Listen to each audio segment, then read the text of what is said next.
News 19 और आज का मतदाता टीवी में वीके हनुमान जी आपका स्वागत है। नमस्कार सर।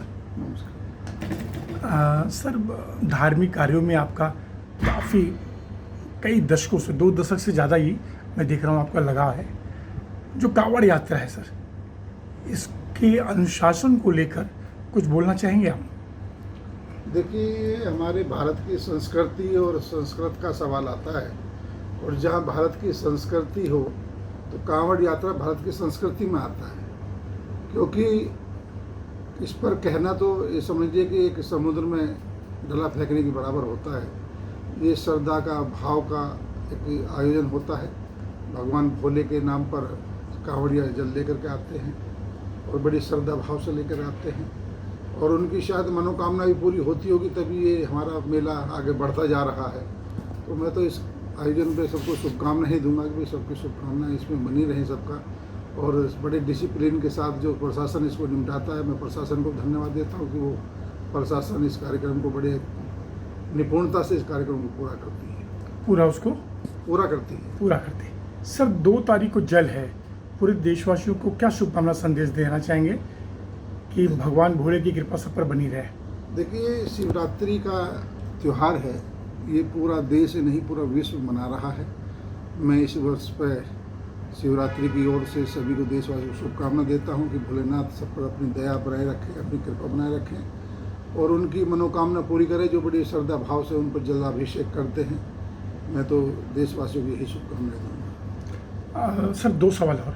आप जो प्राइवेट चिकित्सा वेलफेयर एसोसिएशन है उसके आप राष्ट्रीय अध्यक्ष भी हैं। कुछ दिन पूर्व आप नवनियुक्त जो सीएमओ साहब हैं उनसे आपने भेंट किया जी। तो गाज़ियाबाद की स्वास्थ्य को लेकर क्या मतलब अपील करना चाहेंगे उनसे आप? नहीं, मैं उनसे मिला था। उनको कोई भी, ये तो एक हमारे शिष्टाचार भेंट होती है कि कोई भी अधिकारी आ रहा है तो उससे हम मिलें। हम तो उनसे यही अनुरोध करेंगे, यही प्रार्थना करेंगे और यही उम्मीद करेंगे कि यहाँ गरीब जनता को लाभ मिले स्वास्थ्य का। अल्ट्रासाउंड हो, उनके एक्सरे हो, उनके ब्लड की जांच हो, उनको अच्छा सा ट्रीटमेंट मिले, यही उम्मीद करके उनसे शिष्टाचार भेंट हम करते हैं। लास्ट सवाल सर, उत्तर प्रदेश की जो राजनीति है वो काफ़ी उथल पुथल उसमें हो रहा है। योगी आदित्यनाथ यहाँ के हिंदू हृदय सम्राट हैं, तो क्या लग रहा है कि मतलब जो 30 सीटें कम हुई हैं बीजेपी की, आगामी उपचुनाव में उसकी भरपाई हो पाएगी? देखिए, ये माननीय योगी आदित्यनाथ एक सनातन धर्म का ध्वजा है, और क्योंकि इनके परंपरा से ही पहले से ही सांसद विधायक बनते चले आए हैं। योगी जी बहुत अच्छे व्यक्तित्व हैं और हमारे इस देश के लिए धरोहर के रूप में हम उनको पहचानते हैं।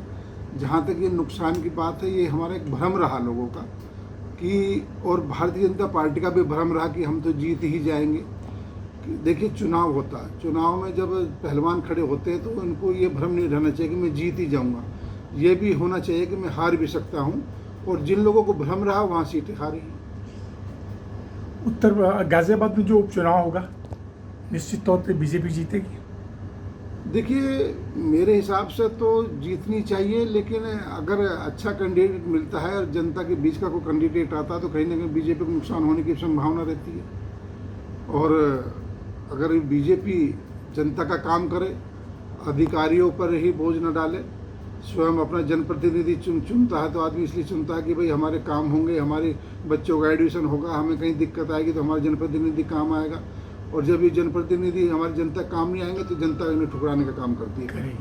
तो बीजेपी को भी एक सबक लेना चाहिए। बीजेपी को सबक तो ये लेना चाहिए, बीजेपी को सबक ही तो मिला है। अगर अभी बीजेपी नहीं सुधरी तो जनता इन्हें सुधार देगी। जनता ही को। सर, आपका बहुत बहुत धन्यवाद सर। फिर किसी विषय पर मिलेंगे सर। नमस्कार सर। नमस्कार।